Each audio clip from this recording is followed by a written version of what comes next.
大家好，歡迎嚟到 The World of the Best。當一粒炸彈正喺度倒數緊，你敢唔敢行埋去？當成片森林變成火海，你敢唔敢跳晒入去？消防員已經好勇敢，但係今日呢份排名，經過我哋搜羅全世界最勇敢嘅職業，精挑細選出10種，然後重新排序，唔再只係睇邊個最常出現，而係綜合咗即時危險、心理壓力、長期犧牲嚟評比。第10名你一定估得到，但係第1名連好多英雄本人都會點頭認同。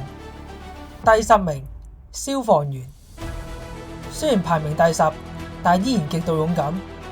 佢係我哋最常見嘅英雄，每日喺城市入邊衝入火場、車禍、化學洩漏。勇敢之處在於平凡生活入邊最平凡嘅英雄行為。消防員需要克服對唔確定性嘅恐懼。當消防員進入火場嘅時候，往往唔知道前方係咪有爆燃風險，又喺結構倒塌。對於呢一種對抗不斷擴張嘅威脅，佢哋仍然能夠保持專業，值得我哋嘅尊敬。喺香港2025年雲福苑大火入邊，就有一位英勇嘅消防員不幸殉職。佢面對嘅係極端嘅高溫與濃煙，呢種環境隨時會發生閃燃。喺呢一種同死神搏鬥嘅情況之下，呢位消防員亦勇敢咁進入火場，展現咗超常人嘅意志。第9名搜救犬訓練師與搜救員。搜救員與搜救犬往往喺地震、倒塌、有一土石流發生嘅黃金時間進入現場。當建築結構極度唔穩定、餘震不斷嘅時候，佢哋必須深入嗰啲連精密儀器都難以抵達嘅碎石裂縫入邊。同時，佢哋面對物理同心理嘅雙重壓力。搜救員唔單止忍受高強度嘅體能消耗，仲要處理喺壓力堆中發現生命時有嘅巨大心理衝擊。再者，搜救犬訓練師唔單止要確保自己嘅安全，仲必須負責無聲夥伴嘅安全。訓練師必須具備喺極大嘅壓力之下判讀搜救犬細微情緒同信號嘅能力。呢個喺混亂嘅災區入邊極其困難。佢哋亦需要引導搜救犬進入人類一動物本能會恐懼嘅空間，比如係幽暗、狹窄、氣味刺鼻嘅壓力堆。呢個需要訓練師展現出絕對嘅冷靜與堅定。概括咁講，呢個職業結合咗極端環境嘅冒險同跨物種嘅深層信任。呢個唔單止一份工作，更係一場喺災難廢墟中尋找希望嘅生命博弈。第8名人道救援工作者。救援人員通常喺武裝衝突、自然災害、有喺流行病爆發嘅地區工作，佢哋必須喺極其惡劣嘅條件下生存。面對嘅危險包括：首先，戰火波及。根據援助人員安全資料庫嘅數據，近年嚟針對救援人員攻擊事件，比如係路邊炸彈、空襲顯著增加。其次，疾病感染。喺處理伊波拉、霍亂有一大流行病時，佢哋處於防疫嘅第一線，風險極高。除咗極端嘅物理環境之外，佢哋有機會從受保護者變成目標。喺現代戰爭或者極端組織嘅衝突入邊，救援人員有時會被視為政治籌碼嘅一語目標，面臨綁架、非法拘留甚至處決嘅威脅。再者，救援工作者嘅長期心理韌性極強，佢哋長期目睹極度嘅貧困與飢餓，又或者係戰爭導致嘅殘酷傷亡。再加上喺資源有限嘅情況之下，佢哋必須做出救誰嘅痛苦抉擇。呢種長期嘅代替性創傷，需要極大嘅心理勇氣嚟克服。同其他職業唔同，救援工作者往往要遠離家鄉、親人，又喺現代生活嘅安全網，深入完全陌生嘅文化同敵對嘅環境。呢種對未知嘅恐懼以及對舒適圈嘅拋棄，係評定佢哋勇敢程度嘅重要標準。第7名戰地記者。Further rocket attacks were reported against Nahariya and Idlib.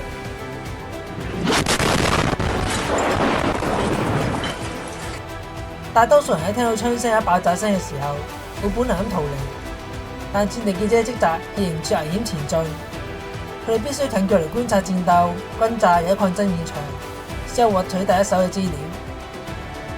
過去記者身上有 press 字樣係護身符，但喺現代衝突入邊，呢個有時反而成為咗目標。佢哋有機會會遭到政治綁架或者暗殺。極端組織有一部分武裝勢力為咗切斷情報傳播或者製造恐怖效果，會故意針對綁架甚至處決記者。而我哋將戰地記者排喺第7名，好大程度係因為呢種勇氣帶有神聖嘅社會價值。第一，防止戰爭罪行。如果冇記者喺現場，好多大屠殺有一非人道嘅行為將會永遠埋沒喺雲霧之中。第二，打破資訊封鎖。佢哋用生命換取嘅幾分鐘畫面，往往可以改變國際輿論，甚至推動戰爭嘅結束。喺排名上，戰地記者比人道救援者高出1名，原因在於佢哋工作位置同孤立性。喺工作位置方面，救援人員通常喺後方醫院物資站工作，而記者往往要跟隨前線部隊走入前線進行拍攝。喺孤立性方面，救援隊伍通常有較大嘅後勤體系支撐，而戰地記者，尤其係獨立攝影師，有時淨係得1至2個人深入敵境，孤立無援。第6名，海洋垃圾清理員以及深海救援潛水員。喺海洋垃圾清理員方面，潛水員通常要進入充滿工業廢料、未經處理嘅污水、有一化學洩漏嘅區域。一旦裝備有少少嘅裂縫，污染物就會直接接觸皮膚，有一被吸入。再加上垃圾堆積區通常水質渾濁，潛水員往往喺完全黑暗、有一伸手不見五指嘅情況之下，單憑觸覺操作切割工具有一重型機械。至於深海救援潛水員，面臨嘅物理上嘅極限挑戰。喺深海工作，身體必須適應比大氣氣壓高出幾10倍嘅壓力。如果喺救援過程入邊發生緊急嘅狀況，佢哋無法直接浮上水面尋求幫助，因為快速減壓會導致血液中產生氣泡，輕則導致關節劇凍，重則瞬間致命。再加上喺深海，裝備就係生命。唔同於地面嘅職業有較多嘅撤退空間，深海潛水員一旦呼吸系統、動力系統又喺通訊設備發生故障，喺幾百公尺深嘅水底之下，外界幾乎無法即時提供物理支援。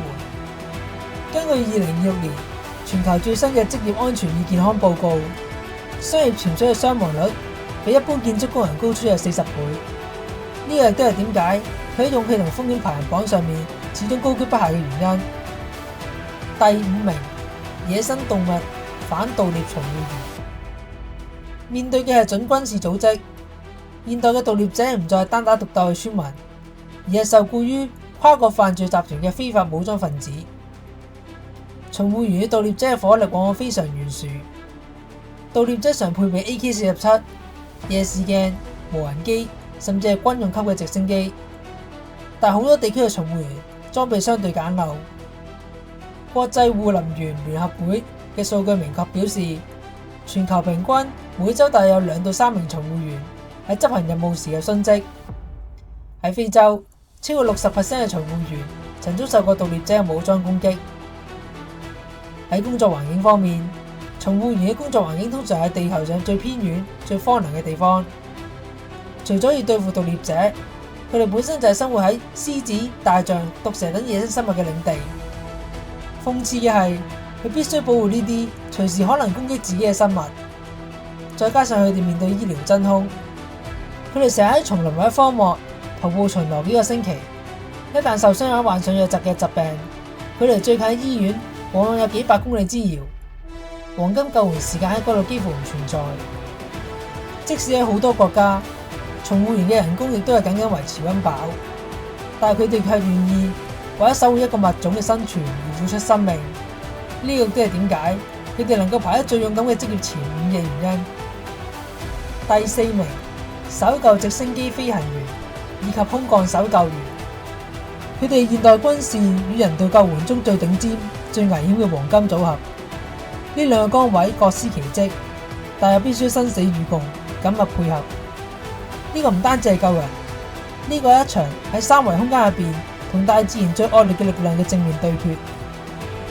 搜救直升機飛行員與空降搜救員嘅職責，往往要喺動態絕境入邊極限博弈。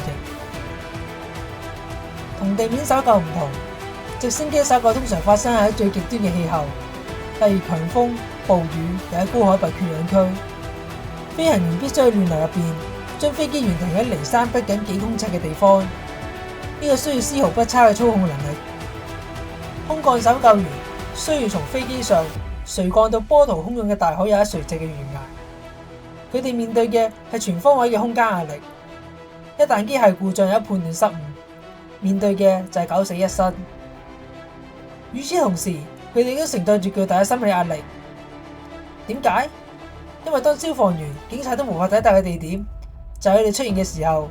呢一種最後一道防線嘅身份，等佢哋自己明白到自己係人哋絕望嘅眼中唯一嘅光芒。第3名，無國界醫生以及戰地醫護。之所以佢哋能夠排喺頭3位，係因為佢哋嘅職業代表咗人類文明入面最強大嘅道德勇氣與專業犧牲。如果話消防員係同火博弈，搜救員係同天對抗，咁無國界醫生同戰地醫護就喺人類入面最黑暗、最混亂嘅仇恨心中，強行點燃人性光輝嘅人。唔同於喺設備完善嘅醫院，佢哋往往要喺缺電、缺水、缺藥嘅情況之下進行救治，利用專業知識強行挽救生命。